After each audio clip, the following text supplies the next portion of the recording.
So hello everyone, now we're going to try making some cookies kasi itong anak ko nag-request siya na try daw namin gumawa ng cookies. Natikman niya sa atin niya, so masarap naman. So I'm just going to show you the ingredients.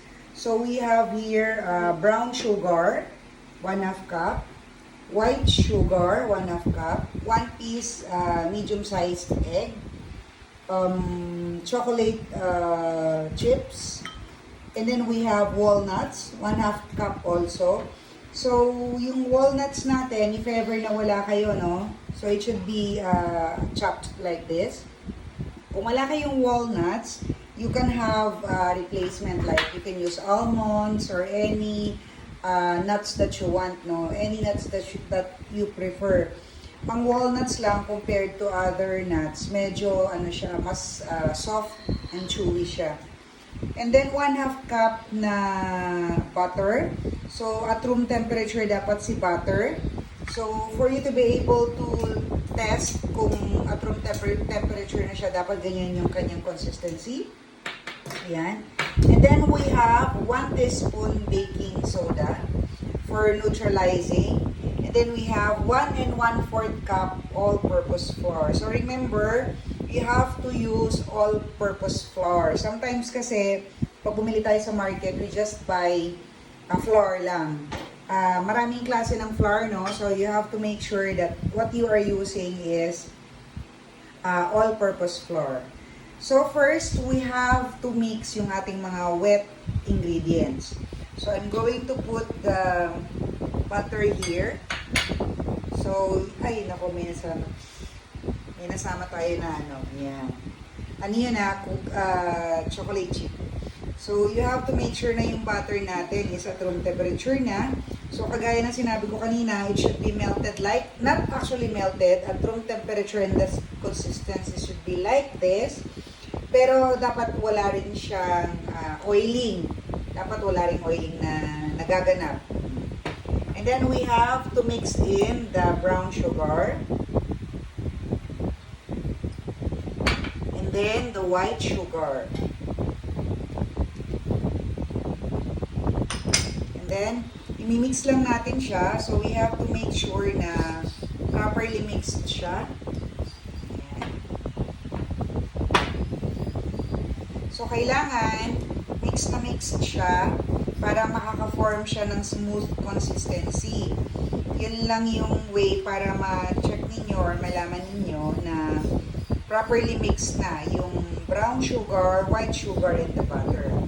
So, maybe you're going to ask, bakit minix pa? Why I'm using white sugar and brown sugar? Kasi diba yung brown sugar natin, it has a relevant taste na very common, para siyang molasses, parang meron siyang something na lasa sa kanya na exquisite lang sa brown sugar. So yan, so makikita ninyo, medyo smoothen na yung consistency niya. So yan, so dapat ganyan yung sugar niya.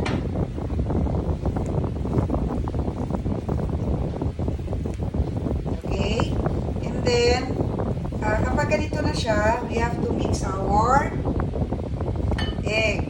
Ayan. Okay. So, you have to make sure na properly mixed to siya hanggang wala na kayong makitang egg. Hanggang you have to make sure kasi na mixed well yung ating egg sa tatlong ingredients natin, sa tatlong wet ingredients natin. So, dapat mixing lang din siya. So, hindi siya dapat mag-form ng mga, what do you call this? Bubbles. Dapat walang bubbling na magaganap. So, yan. So, kapag nakita nyo properly mixed na yung ating 4 na ingredients, that's the time pwede na mag-stop. So, once na okay na siya, properly mixed na, pagka properly mixed na to, isa-set aside natin siya. And then we have to work on our dry ingredients naman. So yan, so nakikita natin wala na akong makitang egg, no, sa side. So properly mixed na siya. So, iset aside natin siya. Okay. So, let's now work on our dry ingredients. So, I have here 1 1/4 all-purpose flour. And then, i-mix in na natin yung ating chocolate chips.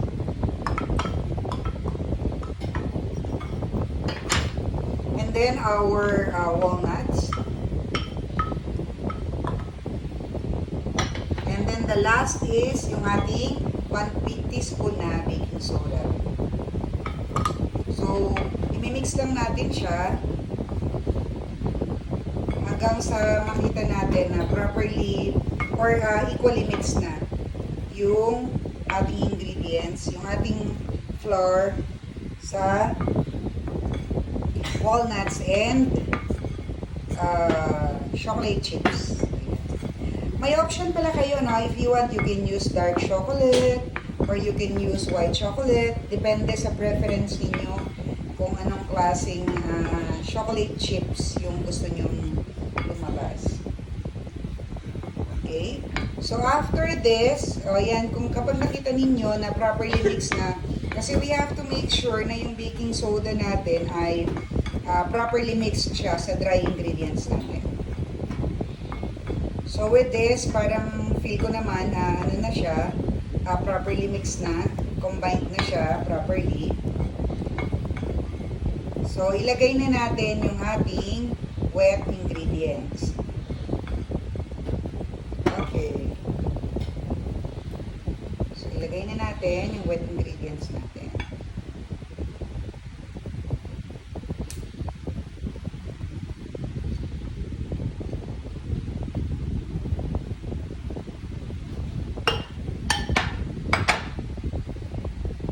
So, I'm going to use a spatula, no, para mas easier yung mixing ko.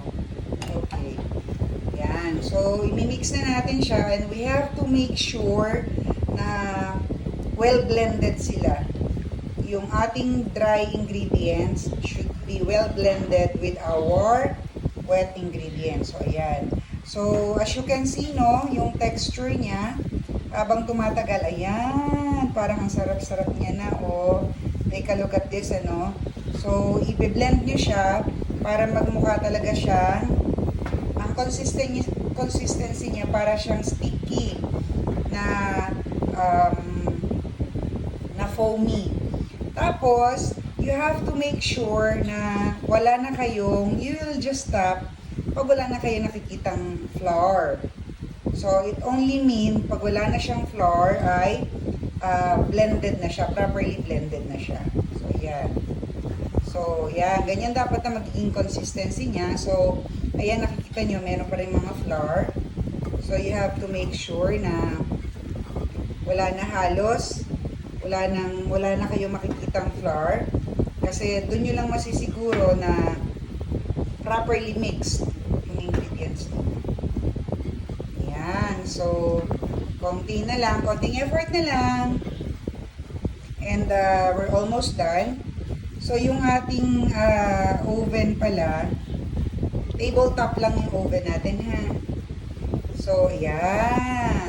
Halos wala na. Halos wala na akong makita. Ayan. O, diba? Tingnan ninyo, no? Yung consistency ng ating cookie. Ayan. Ayan. So, more or less, wala na akong makitang flour. Ayan, meron pang konti. Ayan. Ayan. O, meron pang konti. Kasi, you have to make sure, ha, na wala na talaga kayong makita. Ayan. Ayan. So, since we're done already, ayan. So, for this, no, wala na akong makita na flour, ibig sabihin, ayan, properly blended na yung ingredients natin. So, ilagay na natin siya doon sa prepared natin na tray. And then, we're going to use a scooper. Ayan. So, ayan, prepare ko na. I'm just going to use a parchment paper, no? So, I'm going to use ice cream scooper, no? So, ayan.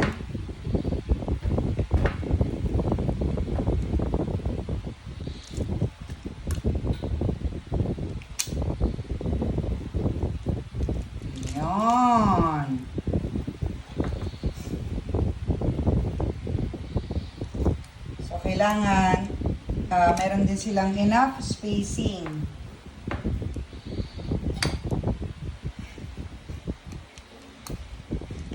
Yan. Ako, para nakaka-excite naman to.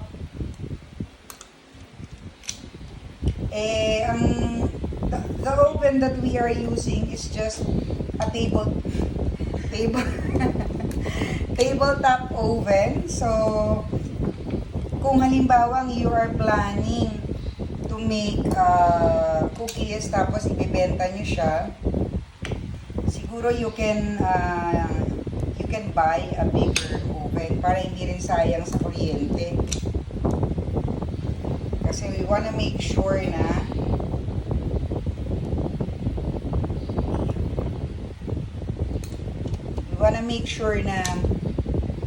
sapat yung spacing. Kasi baka kasi lalaki to ng kasing laki ng hippopotamus char. Ayan. Ayan. O, ayan. So, itong preparation ko actually can make 16 servings. Hindi ko na masyadong chine-check yung niya kasi pambahay lang naman. So this is not for commercial purposes. Ayan. So here we are. So we have this.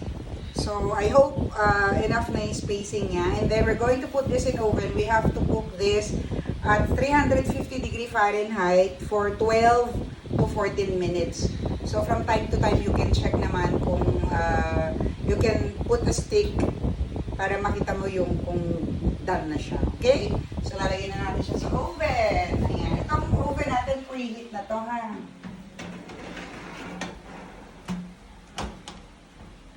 So yan.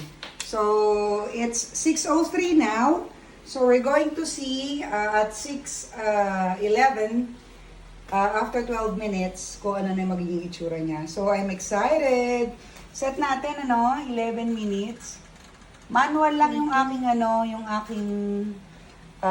oven kasi nga tabletop lang. 12 to 14 minutes.